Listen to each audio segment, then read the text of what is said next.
드디어 경찰행정법 기본서가 출간되었습니다. 기본서 출간되기 전까지 2주간 정도는 프린트물로서 우리 기본 강의 진행했었는데요. 기본서가 또 출간되었으니까 그간에 했었던 프린트로 정리했었던 부분도 복습할 겸 또 우리 행정법의 기초를 또 탄탄히 한번 또 다져보는 시간을 가져보도록 하겠습니다. 네, 그렇다면 기본서 제일 처음 머릿말 건너서요. 차례 부분 한번 펼쳐보시죠. 차례 부분에 보면 제일 먼저 영편 경찰행정법 입문이라고 나와 있죠. 여기에서 쭉 나열되어 있는 부분들이 우리 입문 강의를 통해서 또 살펴봤던 또 이제 뭐 그런 부분들인데 다시 한번 복습 겸 살펴보도록 하겠습니다. 자, 우리는 입문 강의에서 가장 중요시 여겼던 거는 행정법 관계에 있어서의 양쪽 당사자라고 할 수 있는 행정청과 그리고 국민과의 관계였죠. 그래서 그림을 항상 이렇게 그렸다. 우리 행정청 그리고 그 반대편 상대방 국민이라고 했었던 거죠. 네, 따라서 행정청이 우월적 지위에서 일방적으로 행하는 행위들 이런 것들은 우리는 행정행위라고 하고 쟁송법상 개념으로는요 처분이라고 하더라라고 했었었죠. 네, 그래서 그런 관계에서 맺어지는 요 행정법 관계와 관련된 부분들을 포함해서 행정법 전반을 아우르는 내용을 담고 있는 게 그 밑에 있는 제1편 서론 부분이죠. 네, 그래서 우리는 행정법 관계에 있어서 아주 행정법 서론편에서 가장 중요한 단문이라고 할 수 있는 특별 권력 관계를 정리했었습니다. 보통 우리가 이것이 일반 행정법 관계다라고 얘기하는 거죠. 이렇게 일반 행정 법 관계이더라라는 거예요. 그런데 이 한쪽 당사자 국민의 측면이 우리 근영감사라고 했었던 거죠. 네, 즉 공무원 근무 관계와 관련된 그런 공무원 관계 또는 어떤 재소자 관계 이런 관계에 있어서는 내부적인 자율권을 가지더라. 그리고 또 예전에는 이것을 특별 권력관계라고 얘기했다라는 거죠. 자, 그렇다면 특별 권력관계 전체 목차 떠오르십니까? 저 여동생이 떠올라야 되겠죠? 네, 특인행 특별히 인상적인 곳으로 가는 이 기차를 타고 저 여동생 성소종이네 집에 가서 성소종네 집에 가서 그 특색 알아보자. 이렇게 정리했었습니까?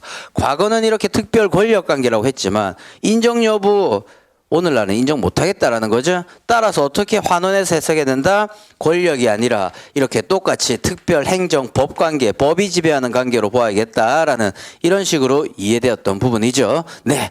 하나하나의 중요한 테마들 프린트로서 정리했는데 그 프린트로서 정리한 부분 책에다가 그대로 또 다시 필기하셔도 되고 그냥 이미 강의를 들으셨던 분들은요. 네, 그 프린트로서 단문 완성시켜 놓으시면 되겠습니다. 그리고 항상 또 동영상도 늦게 들으시는 분이 계시죠. 늦게 들으시는 분들은 책도 펴놓고 프린트로 같이 정리하셔도 무방하고요. 여튼 이미 저의 강의 속도대로 잘 따라오고 계신 분들은 지금 이 시간을 통해서 그냥 복습하고 말면 되겠다라는 거죠. 프린트로서 다 또 정리했었던 부분이니까. 네, 그래서 일단 행정법 서론편에서 가장 중요하게 여겨지는 단문 특별행정법 관계. 그렇죠? 다음 페이지 넘겨와 보시죠. 12번에 있는 거죠. 그래서 특별권력관계 또 가로 열고 오늘날은 특별행정법관계 또 이렇게 얘기하는 이 부분과 관련된 부분이죠. 그 다음 그렇다면 이런 행정법 서론을 지나서 이제는 방금도 얘기했던 우월적 지위에서 일방적으로 행하는 이런 행정행위가 있고 그래서 이런 행정행위 편이 또 가장 중요하죠. 네, 그래서 행정행위. 그리고 오늘날은 행정청이 하는 행위 형식이 다양화되고 있더라. 그래서 그 밖에 행위 형식들이 많이 등장하더라라는 거죠. 이것이 2편, 3편에 나와 있다라는 거예요. 그래서 옆에 제2편 행정행위편에 있어서는 이 중에서 가장 중요한 또 23번 가보십시오. 재량행위 한계 통제 요 정리하고 왔었던 부분이죠. 자, 이것도 전체 목차요. 이제는 최소한 강의 시간에 했었던 그 내용들은 목차 정도는 머릿속에 쫙 깨어 있어야 우리 그런 것들을 두 문자로서 정리했었던 거죠. 네, 그래서 그 두 문자로서 정리하니까 그래요. 전체 내용을 어떻게 써야 될지 다 감이 잡아지고 그렇다면 이 두 문자가 다가 아니었다라는 거죠. 두 문자를 통해서 답안 적는 첫 발걸음을 떼고 그렇다면 이 두 문자를 통해서 밑에 내용들요. 두 문자는 몇 자 안 되지만 내용들은요, 막 몇 문장이 되지 않습니까? 그러니까 그런 문장을 잘 적기 위해서라도 두 문자를 또 잘 외우셔야겠다라는 거죠. 즉, 재량행위 한계 통제, 행정행위 있어서 우리 개별법상은 기속행위와 재량행위로 나눌 수 있는데 거의 다 재량행위더라라는 거예요. 그죠? 따라서 이러한 재량행위, 행정처형이 마음대로 할 수 있는 행위라고 했는데 이런 재량행위에 있어서도 일정한 한계가 존재하고 그리고 또 이 재량행위를 또 일정한 부분에서 통제해야겠다라는 거죠. 이런 단문이 있었을 때는 바로 로마자 2, 3으로 나가면 된다고 했었죠. 그래서 그 밑에 있는 예하목차를 외웠죠. 그죠? 뭐 노래로 표현한다면 한 남자가 있어 불 이것이 영계야. 그죠? 네. 일남불영이 그다음 한계 통제 밑에는요. 행입사 국민. 그죠? 네. 이런 가장 또 기본적인 내용 또 잘 외우셔야겠죠. 아무튼 행정행위 편에 있어서는 23번 재량의 한계 통제 또 내년도 유력한 특이급의 단문이니까 미리 정리하고 왔다라는 겁니다. 그렇죠? 그다음 또 넘어가서 이제 기타 행위 형식 제3편이 있죠. 예, 그 기타 행위 형식 부분에 있어서도 우리 행정 행위와 가장 반대적으로 비견되는 개념이 행정상 사실행위죠. 49번. 그렇죠? 행정상 사실행위도 전체 목차요. 우리 제 지금 영상 보면서 제가 이렇게 말하는 질문 마치 여러분들과 눈앞에서 지금 대화하고 있다는 생각으로 답을 하셔야겠죠. 모르면 그 부분 찾아가서라도 아 이거였구나 이렇게 되어야 공부가 된단 말이에요. 항상 보시는 분 보면 서브나 이런 거에 전부 다 내용이 적혀 있고요. 여기 옆에 두 문자 적혀 있거든요. 그러니까 모르면서 아는 것 같이 착각이 된단 말이에요. 시험장에서는 옆에서 누가 이렇게 적어주지도 않고요. 힌트도 나오지 않습니까? 나오지 않지 않습니까? 단순히 시험장에는 행정상 사실행위 약수라시 이렇게만 되어 있다고요. 그렇다면 아무것도 지금 없는 백지 상태에서 전체 목차가 떠올라야겠죠. 내가 늘 필기해 놓은 거, 내가 늘 특수 자료로서 뭔가 이렇게 정리해 놓은 부분에 있어서는 그 언저리에 이렇게 딱 적혀 있다고요. 사람의 무의식 중에 그냥 외우지도 않았는데요. 이렇게 간다고요. 아, 외운 것처럼 착각이 된다라는 거죠. 행정상 사실행위 전체 목차요. 사구, 종근하, 항구 남았어. 사구, 종근, 항구. 이렇게 바로 또 전체 목차가 정리되어야 되겠죠. 네. 그래서 아무튼 그 밖의 행위 형식에 있어서는 행정행위하고 가장 비견되는 사실행위 요 부분 또 단문 정리하고 왔었다라는 겁니다. 그 다음 넘어가서 제4편은요. 행정청이 행정행위, 행정작용을 해야 되는데 입법작용을 하더라라는 거예요. 그렇죠? 일반적 추상적인 어떤 법령을 제정하더라라는 거예요. 그것이 뭐였습니까? 행정입법이었고 행정입법편에 있어서는 또 중요한 개념 협의소유과 연결되는 부분이기도 하지만 우리 법행이라고 하는 거죠. 법규명령 형식의 행정규칙 53번입니다. 그래서 이 53번은 작년 또 단문으로 또 출제된 바 있는 부분이니까 단문 목차로는 외울 필요 없다고 했습니다. 케이스 버전으로 별표 케이스와 협의 소유 케이스 이 부분을 또 잘 나누어서 정리하시면 된다라고 했었던 부분이죠. 네, 그래서 법규명령 형식의 행정규칙 우리 항상 시행령 별표 시행규칙 별표들을 뜻하더라라는 거죠. 네, 그래서 시행령 법규명령인데 그 안에 적혀 있는 별표 규정을 보니까 마치 행정사무 처리 기준, 행사장적이 뭐 이런 거 그죠? 행정사무 처리 기준. 을 규정하고 있는 것더라. 이런 것들을 법규명령 안에 적혀 있지만 법규명령 형식에 그 실질이 행정규칙스럽더라. 법행이라고 하는 거죠. 네. 그래서 이 개념도 어려웠긴 했지만 공부하고 나니까 뭐 그렇게 어렵진 않았습니다. 항상 이해가 어려운 거지 이해만 또 잘 되었다면요. 그 다음에는요. 그 문장들이 쉽게 외워지는 거죠. 네. 여튼 법행. 그래서 협의소유과 관련된 긴 제목 그 다음날 일어나서 외울 수 있게 밤새 외우시라고 했었습니다. 뭐였습니까? 시행규칙 별표. 그죠? 그것을 또 이제 통괄해 본다면 법규명령 형식 행정규칙에 규정된 가중적 제재처분과 협의소익이 얘기하고 있는 거죠. 또 좀 더 다르게 쓴다면 시행규칙 별표에 규정된 가중적 제재처분과 협의소익. 그죠? 이 부분이 협의소익 케이스고 그래서 53번 밑에 사례답안 공식이라고 되어 있는데 이것은요 별표 케이스와 관련된 또 사례답안 공식입니다. 여튼 행정입법편에 있어서는 우리 법행을 또 한번 배우고 왔었다라는 거고요. 그 다음 그 밑에 있는 5편은요 이제 단행법들이 있는 거죠. 행정절차법에 규정되어 있는 행정절차와 공공기관의 정보공개에 관한 법률에 있는 정보공개와 관련된 테마들 그 부분이 이제 뒤에 나뉘어져 있는 거죠. 네, 그리고 다음 편 제6편에서는 행정청이 어떤 행위를 했는데 국민이 말 안 들으면 어떡할 거냐, 이런 것도 인문 강의 때 전체의 내용을 살펴봤던 거죠. 이러한 행정의 실효성 확보 수단들의 종류들이 엄청나게 많다 보니까 분류를 잘해야겠다라고 했었어요. 그래서 그 차례에 있는 거 보면 뭐예요? 1장, 2장, 3장, 4장 직간세조로서 정리했었던 부분이죠. 직접적 수단, 간접적 수단. 오늘날은 직접적 수단, 간접적 수단으로도 국민들이 말 잘 안 들었더라. 따라서 새로운 수단이 등장했고, 또 오늘날 행정조사도 빈번하게 일어나고 있는데 이것도 행정 실효성 확보 수단의 하나로서 공부하고 있더라라는 거죠. 그래서 직간세조 이 부분 또 한번 저렇게 전체적으로 분류 한번 해두시고, 그 다음 넘어가서 제 7편부터 가요. 이것이 행정구제법과 관련된 부분이죠.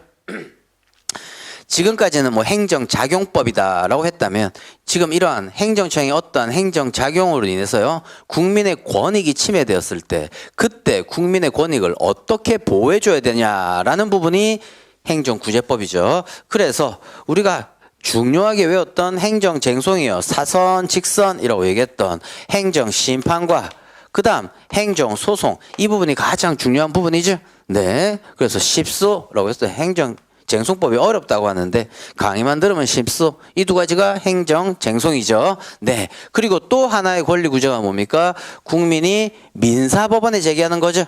이 행정소송은 행정법원에, 또 행정심판은요 행정심판위원회에, 그죠? 네. 그리고 또 다른 손해 전보제도와 관련된 부분이 실무상 민사법원에 제기하고 있는 손해전보제도라고 하는 가장 기본적인 두 가지 국가배상과 손실보상제도가 있더라라는 거죠. 네. 그래서 국가배상은 위법한 어떤 행정작용에 대해서 하는 것, 손실보상은요 적법한 어떤 행정작용에 대해서 특별한 희생 입었을 때 하는 것, 이 두 가지를 잘 구분하는 거죠.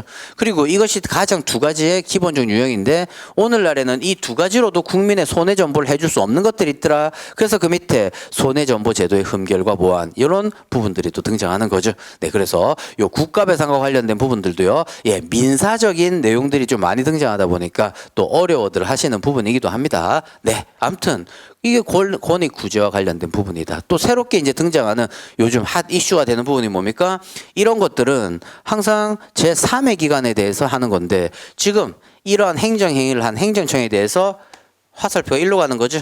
이의 신청하는 제도. 이 부분이 또 이제 행정기본법에 일반 규정이 규정되었는데, 이것이 이제 2023년 3월부터 또 이제 시행되기 시작했죠. 따라서 이런 부분도 또 좀 중요하다라는 부분이고요. 그래서 이런 것들이 우리 행정구제다. 그래서 제 7편은 이 부분과 관련된 부분, 그죠? 그 다음에 제 8편은요 이 부분과 관련된 부분. 그런데 우리가 소송이 가장 중요하니까 소송부터 먼저 배운다라는 거죠. 그래서 제 1장 행정소송에 대한 부분들, 우리 그 밑에 있는 것들 대략적으로 또 살펴본 부분들입니다. 그 다음 제 2장 행정심판. 행정심판은 우리 헌법에 그 근거 규정을 두고 있더라라는 거예요. 행정소송에 있어서의 전심 절차로서 행정 심판을 둘 수 있다라고 헌법 107조 제4항에 규정되어 있다고요. 그에 따라 행정심판 제도가 존재하고 그를 규율하기 위해서 행정심판법이 제정되어 있는 거죠. 따라서 이런 행정심판도요 사법 절차가 준용되니까요 거의 행정소송하고 똑같습니다. 다만 특이하게 다른 점들, 이런 부분만 잘 또 살펴보시면 되겠다라는 거죠. 그래서 행정 심판에 있어서 우리 또 가장 중요한 테마라고 할 수 있는요 의무 이행 심판, 즉 105번에 적혀 있는 의무 이행 심판, 이것은 또 단문 정리해왔던 부분이죠. 네, 또 전체 목차요 저의 처형이었죠. 네, 저보고 그죠? 네, 저희 처형 생각해서 또 전체 목차 또 올려야겠습니다. 처형이 저를 어떻게 부릅니까? 저희 집사람의 동생이니까 제 부죠. 네, 채불, 요제불, 그죠? 담배는 대청 피기. 뭐, 예, 민망하지만 전체 목차 또 다 암기하고 계셨을 거라고 봅니다. 왜 의무 이행 심판이 중요하냐? 행정소송법에서는 의무 이행 소송이 명문화되어 있지 않죠. 그래서 우리는 무명 항고 소송이다라고 해서 의무 이행 소송이 인정되냐 마냐 문학 판검으로 정리했지만, 행정심판법은요 권력 분리 원칙에 반하지 않죠. 즉 뭐다? 우리 항상 표현한 게 이 행정청보다는 형스러운 직급 상급 행정 기관에 설치된 행정심판위원회한테 심판받는 거란 말이에요. 따라서 권력분립 행정청. 하지만 사법부는요. 사법부 행정부 권력분립 원칙에 반한다는 이런 문제점이 발생하는 거죠. 네. 그래서 아직까지 우리는 행정부 우위의 국가다 보니까 사법부가 적극적으로 행정청이 한 행위를 이래라 저래라 하지 못한다라는 문제점이 발생하는 측면에서 그런 의무 이행 소송이나 예방적 부작위 청구 소송 이런 것들이 아직까지 명문화되어 있진 않죠. 하지만 제가 또 말했습니다. 이런 권력 분리 원칙도 뭐 때문에 태동되었다고요? 국민의 기본권 보장 차원에서 권력 분리 원칙이 태동되었단 말이에요. 즉 모든 권력이 왕한테 집중되다 보니까 오히려 국민의 기본권 보장이 안 되더라. 따라서 권력을 3등분해야겠다라는 거죠. 그렇다면 이 권력 분리 원칙의 참 의미도 국민의 기본권 보장인데 말 그대로 행정법 영역에서 국민의 실효적인 권리구조 도모 위해서는요. 그래 그런 의무 이행 소송, 예방적 부작용 소송 인정해야겠다 이런 걸로 다 설명드렸던 부분이죠. 이렇게 말로써 설명한 것들이 머릿속에 전부 전제 지식으로 깔려 있는 거죠. 그러다 보니까 답안을 잘 쓴다라는 거. 네. 그래서 지금 의무 이행 소송 이렇게 지금 말씀드린다 하더라도 문학 판검에서 적어야 될 내용들이 쫙 스크린 되셔야 되겠죠. 또 조금 이따가 다시 살펴보기로 하겠습니다. 네. 그래서 행정쟁송제도의 부분에 있어서 심소 이 두 가지 내용을 정리하는 부분이고 그렇다면 제일 마지막 부분이 뭡니까? 여기까지가 행정법 총론이라면 이제 그 다음 부분이 강론스러운 부분. 그런 강론 중에서도 우리 경감 승진 시험에서는 경찰행정법만 배운다라는 거죠. 따라서 이름을 그냥 경찰행정법 강론이라고 우리 명칭한 거죠. 그래서 경찰행정법 강론 중에서도 총론이라고 할 수 있는 게 제1장의 경찰권 발동 근거와 한계고 그다음 강론 중에 강론이라고 할 수 있는 우리 경찰 작용의 일반법인 경찰관 직무 집행법에 있어서의 내용들 주관식으로 대비할 것들이 몇 개 이렇게 나열되어 있는 거죠. 차례에서 본다면 그래요. 100몇 번까지 나갔지만 항상 우리 지금 단문 정리한 거 보십시오. 앞에서 어느 정도의 단문 정리했다면 한 거의 반은요. 중복되는 부분들도 많죠. 네, 따라서 개수로 뭐 지금 몇 개네 얘기하시지만 실질적으로 개수 따지면 얼마 안 된다라는 거예요. 따라서 행정법의 이런 전반적인 원리만 잘 알고 계시다면요. 100개가 아니라 50개죠. 뭐 실질적으로 뭐 따진다면. 뭐 그래서 개수가 중요한 게 아니다라는 것들요. 잘 또 살피셔서 일단 행정법 전반적인 체계가 어떻게 되어 있냐에 대해서 차례를 보면서 또 여러분들께 한번 말씀드렸습니다. 그래서 우리는 항상 숲을 봐야 그 숲 속에 있는 나무들 좀 더 자세히 관찰할 수 있겠다라는 거예요. 항상 길을 헤매다 보면 내가 지금 어디에 와 있는지 잘 모른단 말이에요. 하지만 전체의 내용들을 또 이렇게 구성된 부분들을 먼저 미리 살펴본다면 아 내가 지금 어디 공부하고 있구나라는 게 좀 더 잘 가늠해 볼 수 있는 거죠. 자 그렇다면 영편 가보겠습니다. 자, 영편에서 3페이지 보시면요. 이게 방금 말씀드린 그래 우리 경찰행정법 경감 승진 시험의 과목인 이 경찰행정법이 이런 거다라면서 입문 강의 때 다 말씀드렸던 부분이죠. 네. 그래서 그런 내용이고 우리 행정법을 강학상으로 놓고 본다면 말 그대로 변화구가 아니라 조작구로서 구분할 수 있다는 거죠. 행정조직법 이건 뭡니까? 이 행정청 에 관한 권한이나 또는 그 구성원들의 공무원 관계에 있어서의 규율하는 법들 이게 행정조직법이라고 하는 거고 그렇게 조직된 어떤 행정청이 있다면 이러한 행정청이 일정한 행정작용을 하는 것 이런 것들이 우리는 행정작용법이라고 하는 거죠. 네, 그리고 그림 그렸던 이렇게 사선, 직선 또 하나의 직선 이런 부분들이 다 뭡니까? 행정구제법 그렇게 우리는 행정법이 구성되어 있더라. 그래서 지금 이런 부분들이 우리 차례를 받듯이 이렇게 편제되어 있는 거죠. 이것이 우리 행정법이다라는 거고 그 다음 개별적인 행정작용들을 배우는데 그런 행정작용들 중에서 우리는 경찰행정법만 강론상에 있는 부분 배운다라는 거죠. 네, 그게 우리 경지법에 있는 내용들이나 경찰 작용을 규율하는 일반 원리들 배우고 있는 부분이죠. 예를 든다면 조세행정, 뭐 기타 등등, 네, 뭐 토지 수용과 관련된 법률, 뭐 공무원 관계와 관련된 우리 강론상의 내용들 이런 건 우리 시험 범위 아니다라는 거죠. 네, 그래서 그런 점 서술돼 있고요. 그다음 넘어가서 4페이지, 5페이지 이 부분이 이제 인문 강의 때 통틀어서 했던 행정법 전체 개관도죠. 항상 우리 처음 공부했을 때는 이 전체 개관도가 평면스럽게 보였지만 하지만 지금 어느 정도 공부 시작한 마당에 있어서는요, 이 전체 개관도가 입체적으로 보이기 시작하는 거죠. 그래요. 그림은 이렇게 그려져 있지만 지금 이런 그림을 가장 기본으로 삼아서 우리가 공부해야 될 내용들을 한번 짚어봤던 부분입니다. 네, 넘어가서 그 다음 6페이지 가보시면요. 행정법 관계의 기본적 유형이 1번, 2번, 3번 이렇게 나누어져 있다라는 거죠. 벌써 우리 기본 강의 진행되면서 이 그림 어마무시하게 그렸었습니다. 그렇죠. 첫 번째, 우리는 항상 내용이 있는 처분이다라고 해서요. 땡땡 처분 이 얘기하고 있는 거죠. 네, 그래서 그 밑에 처분의 의의는 다 외우셨겠죠? 또다시 한번 머릿속에 상기시켜 본다면요. 행구가 법공부 시작했네. 행구 법공부.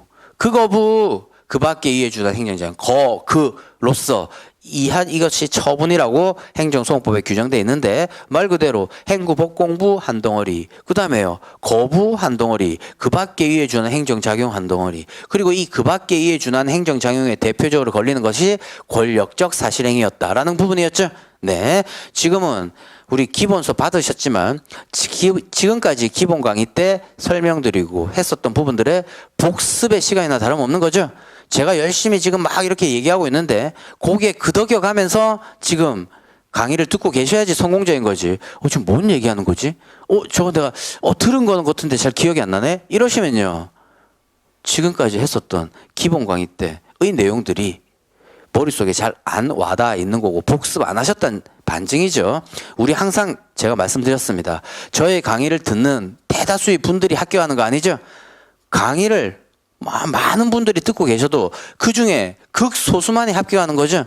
따라서 지금 현재 출발선상에 있다면 남들보다 지금 먼저 앞서가야 될 거 아닙니까? 똑같은 동영상 지금까지 20강이 나갔다면요, 어떤 분은 지금 다 외웠다고 지웠네요.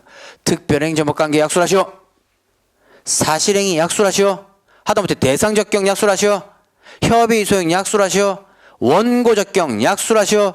전체 목차 지금 다 떠오릅니까? 재량행위 한계 통제 약술하시오. 하다못해 우리 인문 강의 때 했었던 경찰관 직무집행법상 불신검문 약술하시오. 전체 목차 떠오릅니까? 그래요. 어떤 분들은 지금 2월 말입니다. 이 단계에서 강의 듣는 이 부분들이 외우고 지금 자꾸 그 다음 강의를 듣고 계신 분 계시고, 아니면요 지금 강의만 듣고 외우지 않은 분도 태반이죠. 그러니까 같은 출발선상에 있다고 하더라도 남들은 앞서가고 있다고요. 그런데 항상 마음속은요, 항상 근무하시고 이러다 보니까 바쁘시기도 하겠지만 내일 해야지, 다음 달에 해야지, 아직도 시간 많으니까. 어떤 분들은요, 내년에 그냥 시험 삼아 시험 보고 그 후년에 붙어야지. 안 된다고요. 네, 항상 마음 먹었다면 지금 똑같이 누군가 출발하고 있는 사람들이 대다수라면 그들보다 내가 좀 더 앞서가야지라는 마음으로 자꾸 강의 수강하셔야겠죠. 또 기본서 나오니까 또 잔소리가 좀 덧붙여지고 있습니다. 네, 자, 기본적 유형, 처분, 개념 정도는 또 외우셨을 거고, 그렇다면 두 번째 거부 중에서도요, 내용 없는 처분이 있는 거죠. 뭡니까? 수익적 처분. 이것 좀 해주세요 라고 신청했는데 안 할래 라는 거죠. 따라서 거부의 의도 외우셨습니까? 그림에 그대로 잘 대입만 하면 된다고 했죠.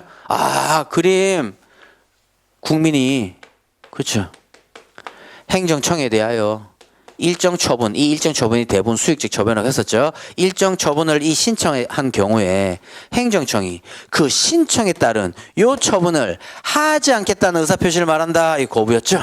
네, 의. 그리고 거부는 법 조문에 의 없단 말이에요. 그러니까 그 거부, 이것이 처분이다라는 것만 돼 있죠. 따라서 행정청의 이 거부 행위가 처분성이 인정되기 위해서는 어떤 요건이 필요하냐? 공영신. 그죠?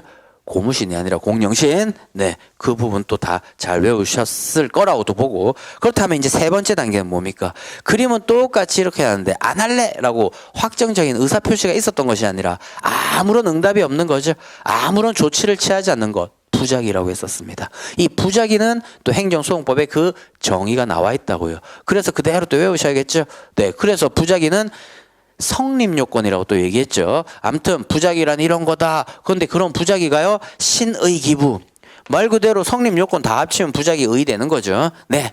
그런 부분이 가장 기본적인 세 가지 그림으로서 정리될 수 있겠다. 이게 우리 나중에 사례 강의 가면요, 전부 기본적인 그림이 다 이걸로 그려집니다. 네. 그 다음에 7페이지에 네 번째, 이제 침익적 처분. 가로 열고 직권형 처분이라고 했어요. 왜 직권형이냐? 침익적 처분은 어떤 겁니까? 영업정지 처분. 이런 거죠? 영업 취소, 면허 정지, 면허 취소, 이런 것들, 징계 처분, 이런 것들이지 않습니까? 그런 것들은 항상 뭡니까? 어떤 갑의 법 위반 행위가 존재하는 거죠. 그러다 보니까 이 법 위반 행위에 대한 제재로서 이런 침익적 처분이 나가는 거죠. 그래서 행정청이 직권으로 하더라라고 해서 직권형 처분이라고도 하는 거죠. 그래서 이런 침익적 처분과 관련된 그림 대부분 다 요거 취소해 주세요라는 취소 소송이나 그 위법성의 정도가 무효라면요, 무효 확인 소송, 이런 거 제기하는 부분들인 거죠. 네, 그래서 그 밑에 박스는 행정심판법, 행정소송법과 관련된 부분에서 행정심판의 종류는 뭐가 있냐, 행정소송의 종류는 뭐가 있냐에 대해서 나열된 부분이죠. 다시 한번 잘 기본적인 내용 외우신다면 행정심판의 종류는요, 취무의가 있더라. 그죠? 취무의, 취소 심판, 무효등 확인 심판, 그 다음 의무 이행 심판. 그렇죠? 취무의가 있더라라는 거죠. 그렇다면 취소 무효는요, 뭐에 대해서 하는 거냐? 밑줄 쳐져 있어요. 처분 등에 대해서 하는 거예요. 처분에 대해서 하는 거예요.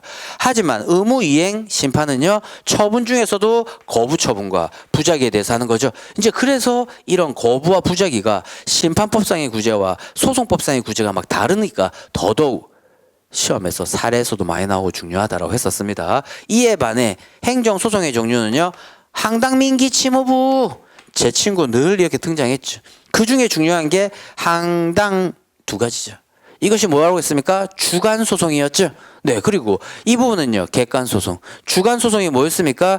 당사자의 어떤 주관적 이익을 구제해주는 소송들. 이것이 항고소송과 당사소송이 있고, 민중소송, 기간소송은요, 이것은 주관적 이익 회복해주는 것이 아니라 어떤 행정법에 있어서의 적법성 유지라는 그런 객관적인 이익을 위해서 제기하는 소송들이었죠. 따라서 이런 민기는 행정소송법에 뭐라고 적혀있냐? 다른 법률에 특별한 규정이 있는 경우에만 이것이 인정된다 이 말이에요. 일반적으로 인정되지 않는다 이 말이죠. 그래서 우리 중요하지 않다 이 말이에요. 중요한 것은 이거, 그 중에서도 항고소송. 항고소송이 뭡니까? 취무부 이거지 않습니까? 그죠? 요거랑 똑같은데 행정심판에 우리 항고소송으로는 취무부 이렇게 나뉘어져 있더라. 요것만 다르죠? 그래요. 그리고 그래서 행정심판에 있는 취무에는요, 전부 요것만 있는 거죠. 항고심판만이 존재하는 거죠. 그런데 항고심판만 있으니까 굳이 이 용어 안 썼다라고 했었습니다. 네. 하지만 본문 내용 속에는 이런 단어가 막 등장한단 말이에요. 그러면 이 단어를 이해 못해서 이게 무슨 내용이야 이럴 수도 있다라는 거죠. 그래서 항고심판이라는 이 용어 안 쓴다 이 말이에요. 하지만 행정소송은 종류가 이렇게 여러 가지가 있으니까 항고소송이라는 이름으로 명명했고 그 항고소송의 종류가 취무부더라라는 거죠. 네. 그래서 우리 항상 부작위와 관련된 부분에서 부작위 구제수단 쓰시오. 이것도 특혜이죠. 그죠? 거기에서 등장했던 게 심판법상 구제수단은 의무이행심판, 소송법상 구제수단은 부작위위법 확인소송, 이런 것들 뭐 얘기했던 거죠. 이것도 본다면 취소, 무효는요, 처분에 대해서 다투는 거고, 부작위는 말 그대로 또 부작위 다투는 거죠. 네. 그래서 이런 점, 그래서 그런 부분이 여기에 또 적혀져 있는 거다. 그래서 네모 박스에 있는 부분들 다시 한번 또 꼼꼼히 한번 읽어보시기 바랍니다. 이미 다 머릿속에 들어와 있는 개념이라고 생각됩니다. 그 다음 넘어가서 5번은요, 수익적 처분. 이건 신청형 처분이라고 하는 거예요. 왜 신청형 처분이라고 합니까? 보통 행정청이 수익적 처분을 하기 위해서는요, 국민이 뭔가를 이렇게 신청하는 거죠. 그래요. 그러면서 우리 항상 여기 뭐라고 적혀 있었습니까? 땡땡 처분이긴 하지만 이 땡땡 처분이 수익적 처분이다 이 말이죠. 그래, 이런 거. 나 생계보호 해주세요. 뭐 이런 거. 하다못해 나 김밥집 오픈할 거니까 김밥집 영업 허가해 주세요. 이렇게 신청하는 거죠. 그랬을 때 행정청이 이에 대해서 거부한다든지 아무것도 안 하는 부작위. 그래서 제목이 뭐라고 적혔습니까? 이런 수익적 처분의 부존재에 대한 행정쟁송이다라는 거죠. 네. 그래서 그 밑에 있는 이제 그림들도 그런 부분에 따라서 의무 이행 소송, 의무 이행 심판, 부작위 위법 확인 소송 이제 이런 부분들에 대한 논의가 우리는 각각 개별적으로 또 정리해야 될 부분이죠. 그래서 이런 가장 기본적인 내용에 따라서 구제 수단도 달라진다라는 부분이고요. 그다음 그 밑에 있는 행정심판법상 고유한 제도가 왜 여기에 들어가 있냐? 거부와 부작위에 대해서 우리 권력분리 원칙 자꾸 얘기했는데 이 권력분리 원칙과 관련된 내용 때문에 행정법원에서는 이를 적극적으로 뭔가 처분을 못한단 말이에요. 하지만 행정심판은 그렇지 않죠. 네, 그래서 아우가 했던 처분청이 했던 것을 우리 형인 행정심판위원회가 적극적으로 뭔가 할 수 있다 이런 거죠. 네, 그래서 행정심판법상 고유한 제도에 있어서 특히 가구제와 관련된 임시 처분할 수 있는 거고 그다음 나중에 또 어려운 개념이긴 하지만 취소 판결 기속력에 대비해 되는 우리 재결의 기속력이 등장하는데 그에 따른 재처분 의무가 있는데 안 한다 그러한 구제 수단에서 직접 처분 제도 이런 게 있어요. 그래서 그런 부분들이 또 행정심판에서는 의무 이행 심판과 더불어 중요한 또 테마들입니다. 그리고 그 밑에 그림 그려져 있는 의무 이행 소송과 예방적 부작위 청구 소송은요 이미 우리가 문학판검 정리 다 했었던 부분이죠. 네, 무명 항고 소송이라는 단문에서 정리했고 하다못해 특혜급도 단문이라고 할 수 있는 행정소송의 한계에 대해서도 등장하는 개념인 거죠. 그래서 의무 이행 소송은 거부 부작위 구제 수단이라고 했고 그다음 예방적 부작위 청구 소송은 행정청이 아직까지 침해적 처분을 하기 전 처분 전 구제 수단이라고 했었던 부분입니다. 되셨나요? 그래서 문학판검 요약식으로 밑에 적어 놓긴 했지만 중요한 건 뭡니까? 문제점에서 이 소송에 의적고 난 다음에 반드시 적어야 될 문구가 형한편 여기서 다시 한번 치러보시죠. 현행 행정소송법상 형한편 이에 대한 명문 규정이 없어 형한편 이 문구 빠뜨리면 배점 안 되죠. 네, 그러니까 이렇게 중요한 키워드 반드시 언급돼야 되겠다 이 말이에요. 그러니까 우리 다 뭐라고 합니까? 학설에서는 이름 없는 항고소송 무명 항고소송이더라 라고 얘기하고 있는 거죠.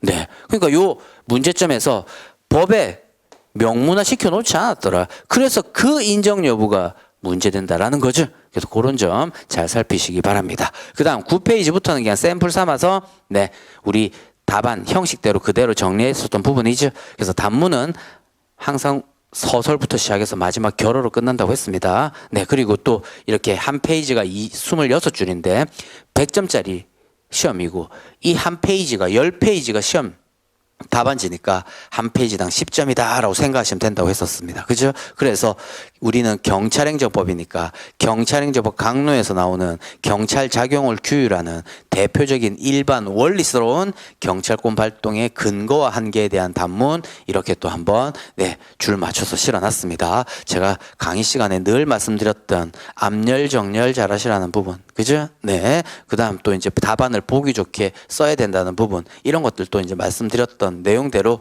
또 샘플 삼아서 또 적어 놓은 거니까 한번 보기 좋게 보이는지 한번 생각해 보시면서 보시자. 그리고 항상 문제되는 답안지 쓰는 요령들은 강의 시간 중간중간에 또 말씀드리고 있는 거죠. 네, 넘어가겠습니다.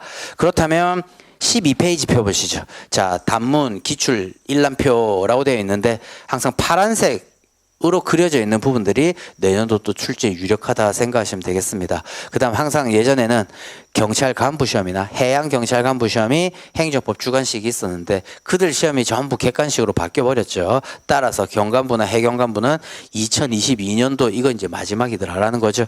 네, 하지만 그런 경간부 시험이나 해경간부 시험에서 단문으로 나왔는데 우리 경감 승진에서 나오지 않은 단문들은 전부 다 특혜급으로 정리하셔야겠다라는 거죠.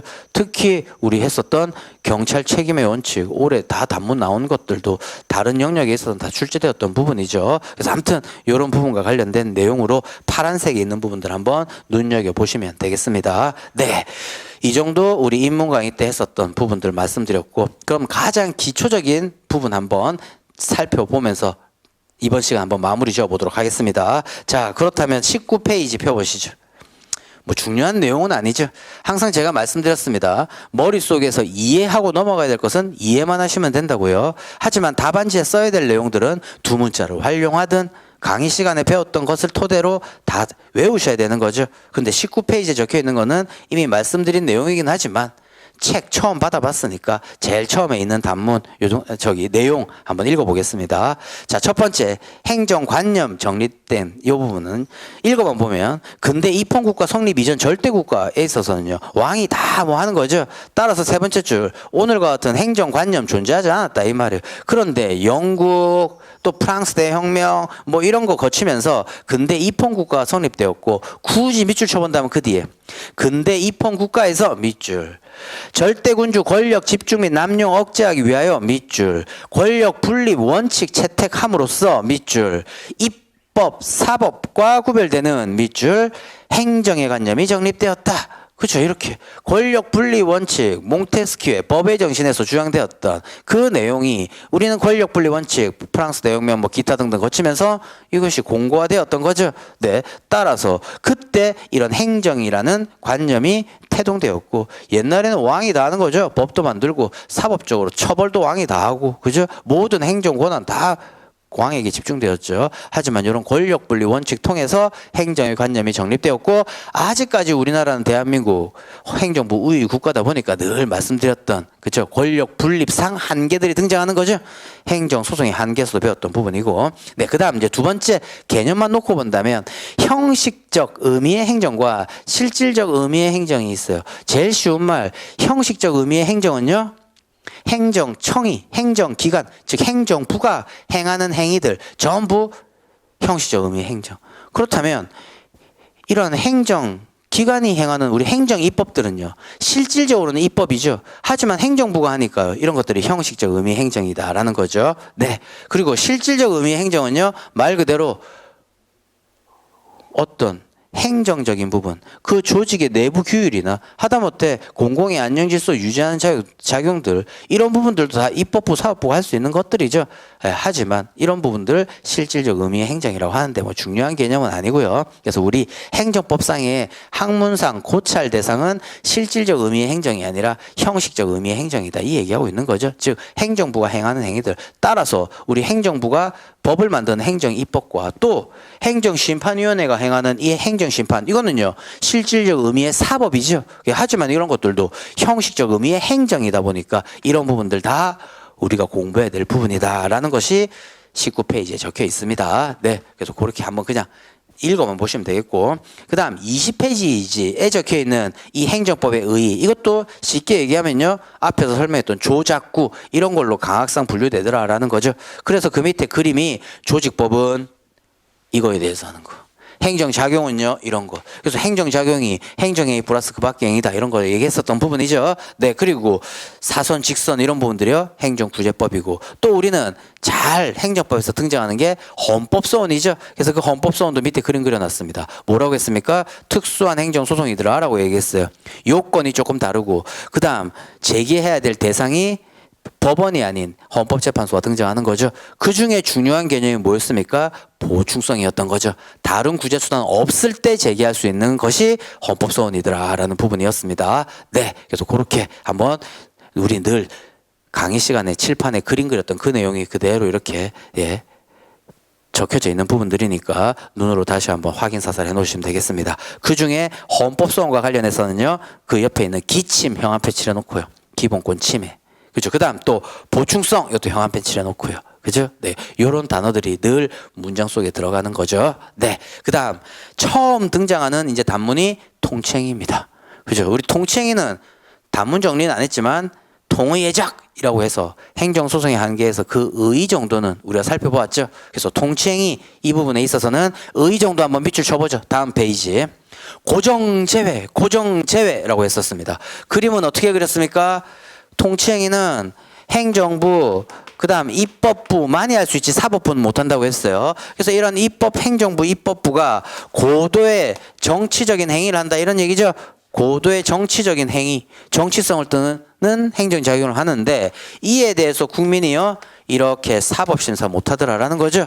이건 사법부지 않습니까? 그래서 우리는 권력 분립상 한계에서 등장했던 거죠. 행정부, 입법부가 행하는 것을 사법부가 이래라 저래라 위법하다, 적법하다 판단 못한다라는 거죠. 네, 그래서 우리는 고정 제외라고 외웠죠.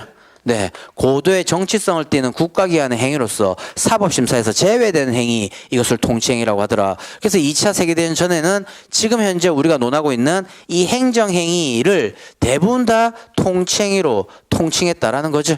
예, 그렇게 또 이해하시면 되고, 일단 의 정도만 밑줄 한번 쳐보시죠. 고도의 정치성을 가지는 국가기관의 행위로서 밑줄. 그 다음 두 번째 줄 바로 넘어갑니다. 사법심사에서 제외되는 행위 밑줄. 그죠? 이거 쓰면 되지 않습니까? 를 말한다. 항상 우리 강의 시간에 밑줄 쳤던 부분은 답안지에 적으면 되겠다라는 거고요. 대신 이것만 읽으면 안 되잖아요. 처음 공부할 때는 지금 행정법에 대한 지식이 약한데 전체를 다 읽고 이제 밑줄 치는 걸로 암기하셔야 되겠죠. 네, 늘 시간 없네 하면서 자꾸 조금씩 외우려고 하고, 또 어떤 분은요 이렇게 조언한다고요. 읽다 보면 나중에 이해돼. 언제 이해하려고요? 우리는 지금 2월, 3월, 4월 이때 모든 걸 다 이해해 놓고 내가 암기해야 될 게 이거다라고 세팅을 해 놓아야 하반기 때 가서는 주구장창 그것만 외울 거 아닙니까? 그죠? 하반기 때 어느 정도 이해되네 이러면요 늦다고요.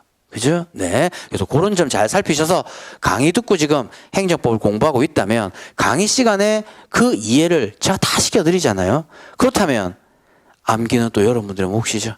그리고 행정법을 제일 처음 공부하는데 강의 듣고 이해는 되었지만 책을 읽을 때도 밑줄 안 칠 부분까지도 다 읽고 결론은 또 이걸 외워야 된다라는 거 다시 한번 주지시킵니다. 예, 늘 기본 강의 때 말씀드렸던 부분이기도 한데 오늘 기본서 처음 나왔다라고 하니까 잔소리가 더 덧붙여지는 것 같습니다. 여튼 이번 시간은 요 통치행위 의 정도까지만 이렇게 또 한번 설명드려보고, 이제 다음 시간은 또 기본서 나오기 전 프린트로 정리했었던 그 중요한 개념들 복습 또 해보도록 하겠습니다.